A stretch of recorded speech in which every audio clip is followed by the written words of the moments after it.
যে কোনো মেহমান আপ্যায়নে অথবা নতুন বউ ও বর আপ্যায়নে এরকম একটি খাসির লেগ রোস্ট থাকলে টেবিলের লুকটাই চেঞ্জ হয়ে যাবে। অথবা কেউ চাইলে প্রিয় মানুষের স্পেশাল দিনেও বানিয়ে নিতে পারেন এরকম একটি লেগ রোস্ট, যেটা খেয়ে যে কেউ আপনার প্রশংসা করতে বাধ্য হবে। তাহলে আর দেরি কিসের, এখনই প্রিয় মানুষের জন্য বানিয়ে নেন। চলুন তাহলে রেসিপিটি শুরু করি। এর জন্য প্রথমে একটি বাটিতে হাফ কাপ পরিমাণ টক দই, এর সাথে 2 টেবিল চামচ অর্থাৎ 20-25টির মতো কালো কিশমিশ, 1/4 কাপ পরিমাণ কাঠবাদাম, এখানে আপনারা চাইলে যে কোনো বাদাম ব্যবহার করতে পারেন। এবার দিয়ে দিচ্ছি মিডিয়াম সাইজের একটি জয়ফলের অর্ধেক পরিমাণ, ছোট এক টুকরো জয়ত্রী। এর বেশি দিতে যাবেন না, তাহলে খেতে ভালো লাগবে না। 1.5 টেবিল চামচ পরিমাণ পোস্তদানা, হাফ টেবিল চামচ পরিমাণ শাহি জিরা, 1 টেবিল চামচ পরিমাণ কালো গোলমরিচ। এর সাথে দিয়ে দিচ্ছি 2 টেবিল চামচের মতো দিয়ে দিচ্ছি রোস্টের মশলা, তবে এখানে যে কোনো ব্র্যান্ডের রোস্টের মশলা আপনারা ব্যবহার করতে পারেন। 1 টেবিল চামচ পরিমাণ ধনিয়া গুঁড়া, 1.5 টেবিল চামচ পরিমাণ জিরা গুঁড়া, 2 টেবিল চামচ আদা বাটা, 2 টেবিল চামচ পরিমাণ রসুন বাটা, হাফ টেবিল চামচ পরিমাণ মরিচের গুঁড়া, তবে আপনারা আপনাদের স্বাদ মতো দিয়ে দিবেন। তারপর দিয়ে দিচ্ছি উঁচু করে 1 টেবিল চামচ পরিমাণ টমেটো পিউরি। এর সাথে দিয়ে দিচ্ছি স্বাদ মতো লবণ। এবার টক দইয়ের কাপে করে হাফ কাপ পরিমাণ পানি দিয়ে দিচ্ছি। ভালোভাবে এবার সবকিছুকে ব্লেন্ড করে নিতে হবে। তবে এখানে একটি কথা বলে রাখি, যত ভালোই ব্লেন্ডার হোক না কেন, চেষ্টা করবেন জয়ফলটাকে একটু ভেঙে ছোট ছোট করে দিতে, তাহলে ভালোভাবে মিহি হয়। এবার এই মশলাটা দিয়ে খাসির রানটাকে ম্যারিনেট করে রাখতে হবে। আর এই লেগ পিসটার ওজন প্রায় 700 থেকে 800 গ্রামের মতো, আমি এক্সাক্ট বলতে পারছি না। আর এই লেগ পিসটাকে আমি এরকম মাঝখান দিয়ে কেটে কেটে নিয়েছি, যাতে করে সবগুলো মশলা ভালোভাবে মাংসর ভিতরে যেতে পারে। এবার ব্লেন্ড করে রাখা এই মশলাগুলো দিয়ে খাসির এই লেগ পিসটাকে ভালোভাবে মেখে নিব। আর এই কাজটি অবশ্যই হাতের সাহায্যে করতে হবে। মশলাগুলোকে নিয়ে ভালোভাবে যে মাংসটা কেটে নিয়েছি সেগুলির ভিতরে ভালোভাবে ঢুকিয়ে হাত দিয়ে মেখে নিচ্ছি। এপাশ ওপাশ উল্টিয়েও কিন্তু মেখে নিচ্ছি। আর যেহেতু লেগ পিসটা বড় থাকে, তাই এরকম বড় বাটিতে নেওয়া সম্ভব হয়নি, তাও চেষ্টা করেছি একেবারে প্রত্যেকটি জায়গায় যাতে মশলাটা ভালোভাবে লেগে থাকে, এরকম ভাবে মেখে নিতে। এখন এই লেগ পিসটাকে সারা রাতের জন্য ফ্রিজে রেখে দিব। এবার মূল রান্নার জন্য একটি পাতিলে নিয়ে নিচ্ছি হাফ কাপ পরিমাণ রান্নার তেল, এর সাথে দিয়ে দিচ্ছি 2 কাপ পরিমাণ পেঁয়াজ কুচি, এর সাথে দিচ্ছি 1 টুকরো দারচিনি, 4-5টি এলাচি আর একটি তেজপাতা মাঝখান দিয়ে চিড়ে ব্যবহার করছি। এবার এই পেঁয়াজগুলোকে নাড়তে নাড়তে ভেজে নিতে হবে। নাড়তে নাড়তে যখনই পেঁয়াজটা বাদামি বর্ণ হয়ে আসবে, তখনই এর থেকে কিছু পরিমাণ পেঁয়াজ উঠিয়ে রাখবো। তবে কেউ চাইলে সম্পূর্ণ পেঁয়াজটি উঠিয়ে রাখতে পারেন। পেঁয়াজটা উঠিয়ে নিয়ে এর মধ্যে দিয়ে দিব লেগ রোস্ট। তবে চেষ্টা করবেন লেগ পিসটি দেওয়ার আগে এর উপরে যতগুলো মশলা আছে হাত দিয়ে যতটা সম্ভব সরিয়ে নেওয়া যায়, তারপর এটাকে পেঁয়াজের উপর দিয়ে দিবেন। সবচেয়ে বেশি ভালো হয় যদি এই পেঁয়াজটা সম্পূর্ণ উঠিয়ে নেওয়া যায়, তারপর যে তেলটা থাকবে সেই তেলের উপরে এই লেগ পিসটা দিয়ে এটাকে ভালোভাবে ভেজে নিতে। তবে আমি যেহেতু পেঁয়াজের উপর দিয়েছি, তাই চাইলেও বেশিক্ষণ পর্যন্ত ভেজে নেওয়া যাবে না, যার কারণে আমি অল্প কিছুক্ষণ ভেজে নিয়ে এর মধ্যে দিয়ে দিচ্ছি সেই মশলাগুলো। আর সম্পূর্ণ পেঁয়াজটা উঠিয়ে নিলে আপনারা চুলার আঁচটা মিডিয়াম হিটে রেখে লেগ রোস্টটাকে প্রায় 10 মিনিটের মতো ভালোভাবে ভেজে নেবেন, যাতে একটু রোস্টের গায়ে গায়ে লাল লাল বর্ণ চলে আসে, মানে ভালোভাবে ভাজা ভাজা হয়। তারপর এই মশলাটা দিয়ে দিবেন। আমি মশলাটা কিছুক্ষণ আগে দিয়ে দিয়েছি, এর ফলে পেঁয়াজটা পুড়ে যাবে না। তো এখনও কিন্তু চুলার আঁচটি লো হিটে রেখে এই মশলা আর রোস্টটাকে এপাশ ওপাশ উল্টিয়ে অনেকক্ষণ ধরে ভেজে নিব। প্রায় ধরুন 20 মিনিটের মতো আমি এভাবেই ভেজে নিয়েছি মশলার সাথে লেগ রোস্টটাকে।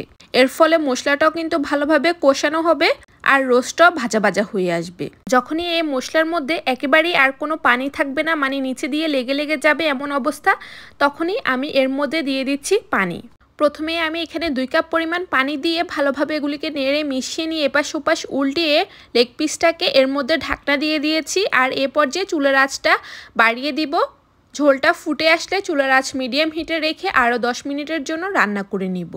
দেখুন 10 মিনিট পর ঝোলটা কিছুটা ঘন হয়ে এসেছে আর লেগ পিসটা কিন্তু অনেকটাই সিদ্ধ হয়ে এসেছে। যেহেতু লেগ পিসটা অনেকটাই বড়, তাই এটাকে রান্না করতে হলে বড় পাতিলে অবশ্যই রান্না করতে হবে। কিন্তু পুরো পাতিল ভরে পানি দিলে তো এই লেগ পিসটা ভালোভাবে রান্না করা যাবে না। তাই আপনাদেরকে কিছুক্ষণ পর পরেই এটাকে উল্টিয়ে পাল্টিয়ে দিতে হবে। আর মশলাগুলোকে যতটা সম্ভব পারা যায় কিছুক্ষণ পর পর একটি চামচের সাহায্যে অথবা স্প্যাচুলার সাহায্যে লেগ রোস্টের উপর দিয়ে দিতে হবে, যাতে করে মাংসের প্রত্যেকটি গায়ে মশলাগুলো যায় এবং সব পাশে ভালোভাবে সিদ্ধ হয়।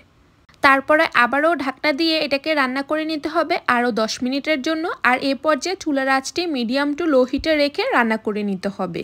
আর দেখুন এর সময় ঝোলটা অনেকটাই ঘন হয়ে এসেছে, আমি আর এই ঝোলটাকে শুকিয়ে নিব না।